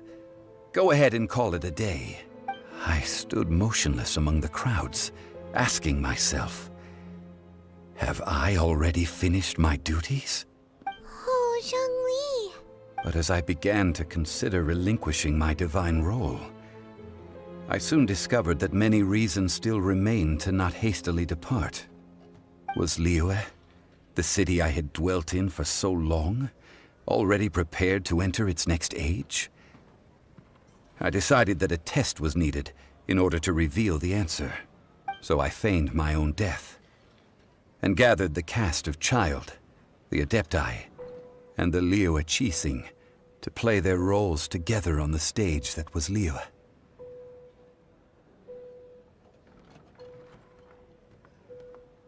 That's right.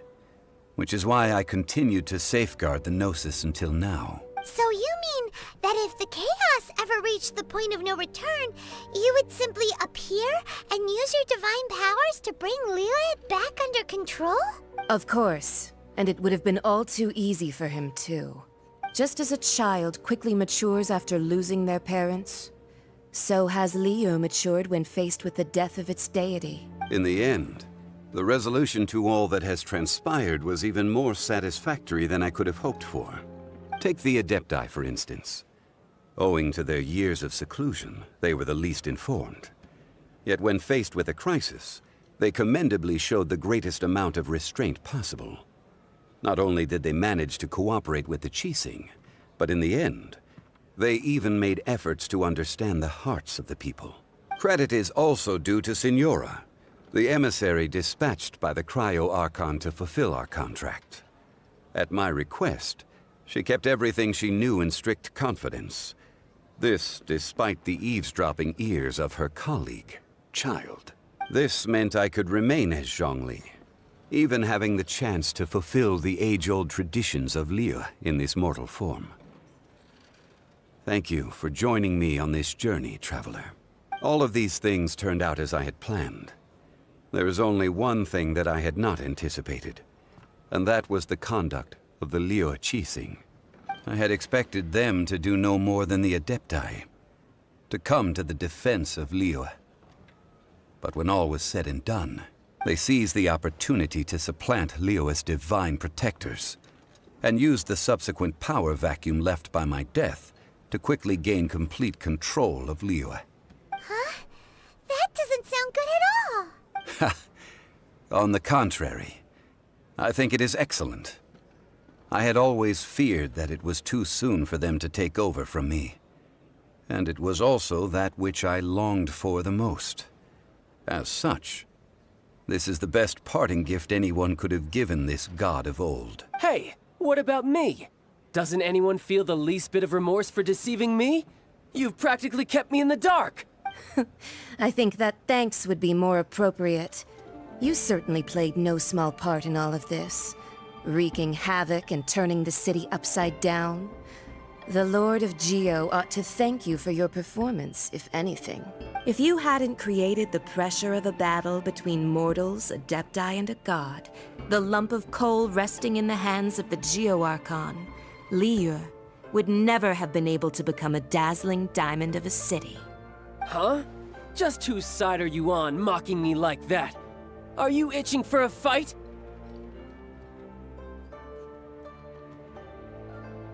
Be that as it may, you've come out of this as the hero of Liyue. I, on the other hand, will be forever prescribed as a disturber of the peace. Well then, with the Gnosis in my possession, I have no use for such idle chatter. We should return to Zapoljarny Palace and seek an audience with Her Majesty, the Tsaritsa. Come, child. Fine. I'll meet you there later. I'm not sharing a boat with the likes of you. Do as you wish.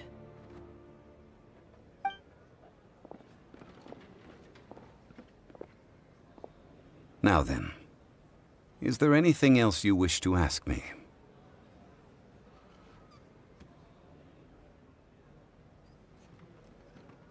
Right! As Zhongli always told us, a good trade is a fair trade. Paimon has no idea what could be a good trade for a Gnosis. Realistically speaking, there is no such thing. Huh? However, I am the god of contracts. For thousands of years, I have made countless contracts. If the deal was of no benefit, then I certainly would not be inclined to agree to it. My agreement with the Cryo-Archon will be the last of my contracts as the Geo-Archon. My contract to end all contracts. As for the bargaining chip that the Tsaritsa used to balance the scales, uncover that answer for yourself in your future journeys.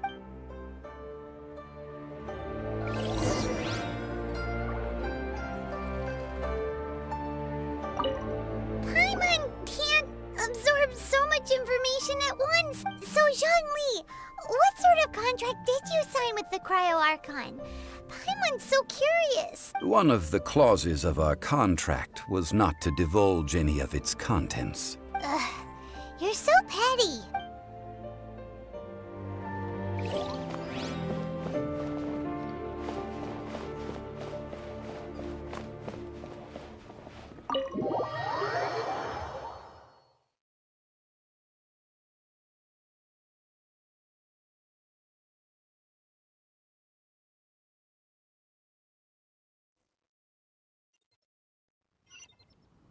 Today's the day of the rite of parting.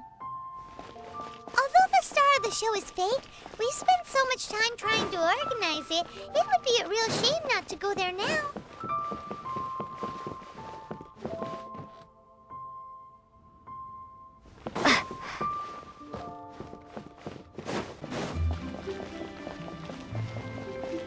You know that god from the ocean couldn't have just shown up out of nowhere. I mean, it's been 2,000 years since Rex Lapis subdued it. Yes, and to think that this happened right on the heels of the incident with Rex Lapis, too. Say, do you think the person who assassinated our lord and released that evil god might have been one and the same? Now that you mention it, that's very possible. Yes, it's very possible indeed. I mean, it all fits together. That person must have colluded with the evil god to harm Rex Lapis. Oh, that wicked, black-hearted scoundrel. Still, what sort of supernatural prowess must this person possess to be able to do such things? I have never heard of such a person in all my years. Ah, forget it. Guessing's no use to us. Look, the Millilith over there looks like he's about to make an announcement. Let's hear what the Ministry of Civil Affairs has to say first.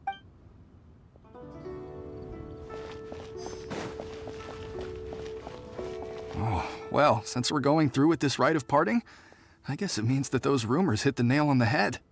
So Rex Lapis is really... But they didn't catch the culprit, did they? Oh, come on. Do you think that the assassin could have been a normal person? You know what I think. I don't think any of the gossip on the streets you hear from those shady types is worth anything.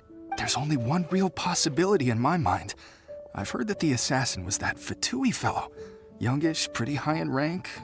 I think they called him Child. The Fatui? They certainly are very suspicious. Who knows what those greedy, crooked folks... Shh! Lower your voice. If the Fatui catch you in their sights, Rex Lapis won't be around to protect you this time.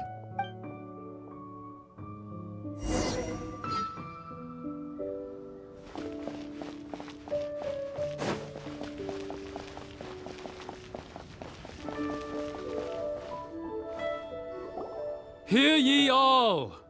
The Qixing's words. Though a dragon soars ageless as the mountains, it too must return to dust. This is common knowledge. Gods and Adepti live glorious lives, but both light and shadow have their season. So too must they face divinely appointed trials. Rumors and hearsay abound on the streets that Rex Lapis was murdered.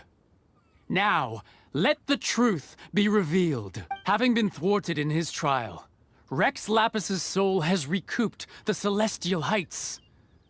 He beseeches the people of Liyue to grieve not and to let not their hearts be saddened, nor are they to believe street-born rumors or indulge in baseless speculation.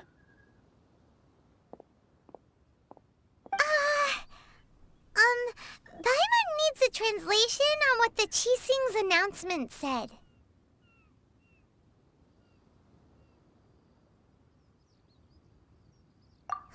So that's how they're spinning it. Something feels off. Why would they suddenly give up looking for the murderer? Not to mention how this excuse sounds like something they just made up on the spot. Could the Qixing already have known that Rex Lapis wasn't dead? But Zhang Li said that neither they nor the Adepti knew anything. Did Zhang Li tell them in secret after his gnosis changed hands? Exactly, right? Ooh, seems like the rite of parting has been going on for a while now. Let's go have a look.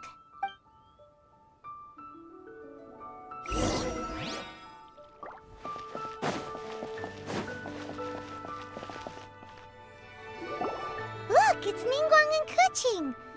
Are they saying something? Are their speeches over? As said previously, Rex Lapis's soul returning to the heavens is the end of the contract. And it is also the end of an era. 3,700 years of contracts burnt and reduced to ash. We, the people of Liyue, were indeed prosperous. But blinded by our prosperity, we forgot that time can be pitiless. The long, unending dream of our Archon walking among us. Now that we have awoken from our dream, we must learn to say farewell. Will you stand with us as we re-establish our contracts? As we build a new age of prosperity? So concludes the words of Her Eminence the Tianquan. Does Her Eminence the Yuheng have anything to add? Huh? Is she looking this way? Traveler. Yikes! She really is looking our way! Is that the traveler who they say defeated the ancient god? So young. The Liyue Qixing always repay their debts. And as you have heard, our eyes see far and our reach is long. Name your price. You deserve that much. Whoa!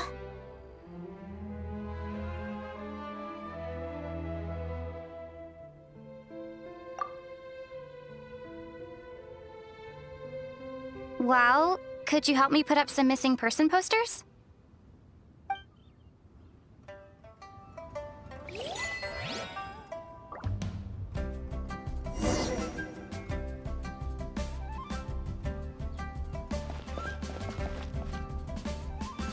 Roping you in was possibly the most masterful move we could have made. I believe that future generations will say so too when our deeds come up for their review.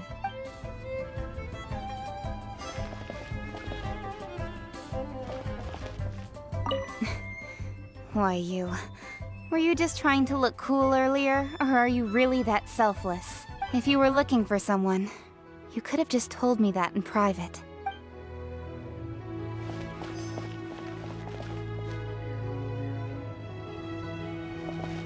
The cleanup of the premises, managing the crowds as they exit, making an account of the rite?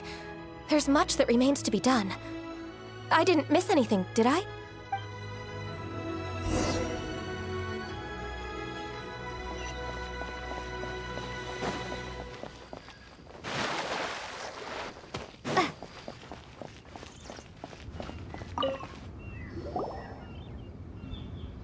Hey, Zhongli!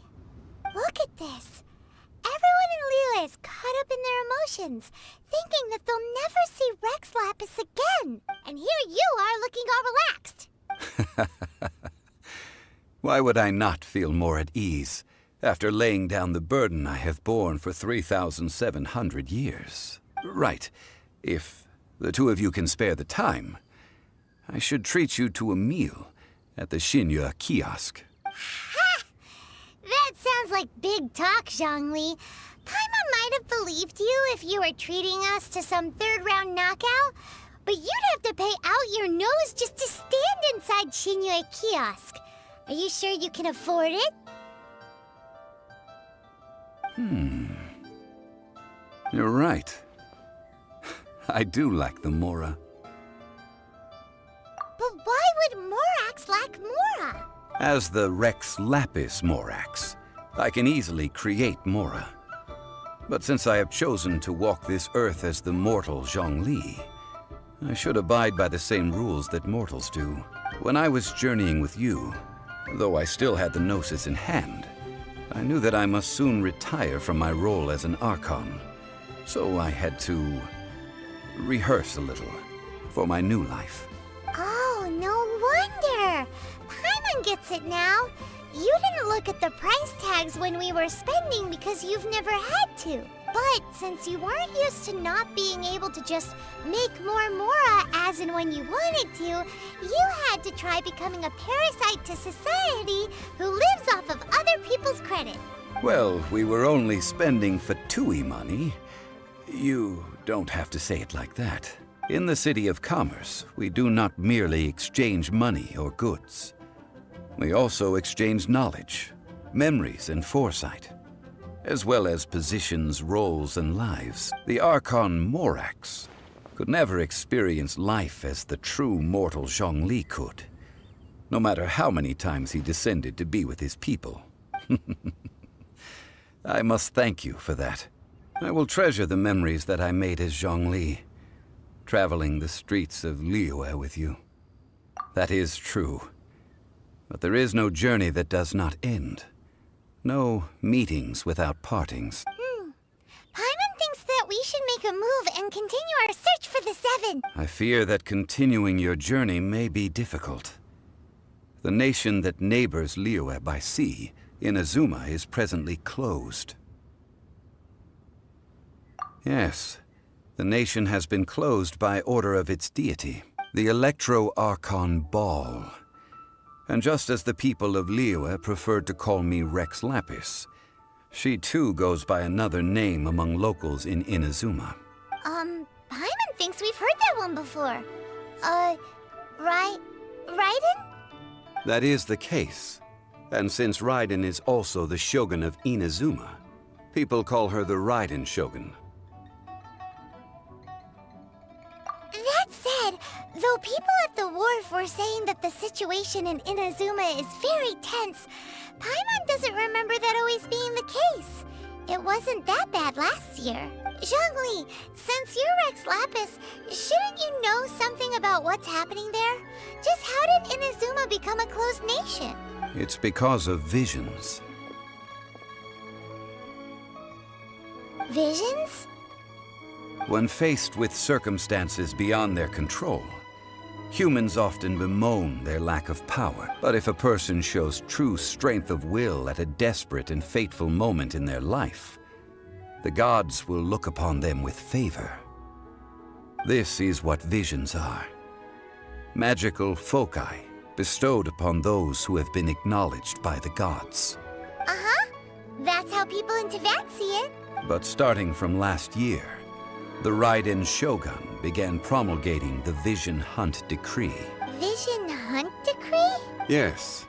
It was an order to seize all visions within Inazuma's borders, and to inlay them upon the hands of the statue of the omnipresent god. They want to seize visions. But why? Aren't visions blessings from the gods? I should think that in the Raiden Shogun's eyes, it is precisely because they are divine blessings that they should be under the sole dominion of divinity. Whoa, that's harsh. The Animo Archon is the god of freedom, and the Geo Archon is the god of contracts. For her part, the Raiden Shogun is the god of eternity. It seems as though she has finally decided to eliminate any unstable elements that could pose a threat to her eternal realm. The fact that even I, the oldest of the seven, have now passed away will only strengthen her resolve to pursue eternity. Knowing her, she must have again quoted that adage she is most fond of when proclaiming that decree to her people. 7 ideals for 7 gods. And of these, eternity is nearest unto the heavenly principles. All right then. Was there anything else you wish to know? Ah, that was a good one. Failing a divine trial. How they came up with that excuse, I will never know. That said, the reason why the Qixing were so eager to resolve the incident and stop pursuing the culprit was indeed because they received news in secret that Rex Lapis was not dead. I hinted as much to the Adepti as well. How did I accomplish that, you ask? Have you ever heard of this particularly convenient Adepti art known as gifting dreams and visions? All right then. Was there anything else you wish to know? Yeah, about that. Before the Qixing made their announcement, we listened to a lot of people talking on the way. Most of them put the blame for everything on Child. These are indeed false accusations. But it remains undeniably true that Child did send people to the Jade Chamber to prevent the Adepti and the Qixing from defeating the ancient god. I've heard that Ningguang is busy milking that for all it's worth on the foreign relations front at the moment, browbeating the envoys of the Fatui. Ha! Those poor Snezhnayan diplomats. If it were not for Child's exalted position as a harbinger, I'm certain that they would have shifted all the blame to him and called for his dismissal by now. All right then. Was there anything else you wished to know? The time of the Adepti has long passed. If even the Liyue Qixing don't want to face that truth, then what future is there for Liyue? Kuching is absolutely right in saying this. Now, though I did laud Ningguang's desire for power, believing this to be a good thing, and thought as a matter of course that she must have been behind the Qixing's plan to take governing power over Liyue from the hands of the gods and Adepti, could the original person who brought up the idea of seizing power have been... All right then. Was there anything else you wish? That's right. Zhongli, now that you don't have your gnosis, what's going to happen to all the Mora in Teyvat? Since Morax is dead, are they all just gonna disappear? Also, isn't the Golden House the only mint in the entire continent? Will it even continue to work? The Mora present now will not vanish. But the Golden House will indeed have to cease operations for a lengthy period of time, since creating Mora requires the use of the Geo-Archon's power. This is terrible! We're all about to run out of Mora! The world is coming to an end! Yes, this is indeed a major issue from a financial standpoint. Well, I suppose we'll just leave such troublesome matters to the Liyue Qixing to debate. Then, did you at least set some private funds aside for yourself? Oh, a private fund. This does seem like a good, logical, common-sense idea. It's a shame. What's a shame? It's a shame that I didn't think of it at the time. All right then. Was there anything else you wished to know? Well then, I suppose you'll have to find a way to get inside this closed nation. Have patience. I suspect that some serendipity must first come into play.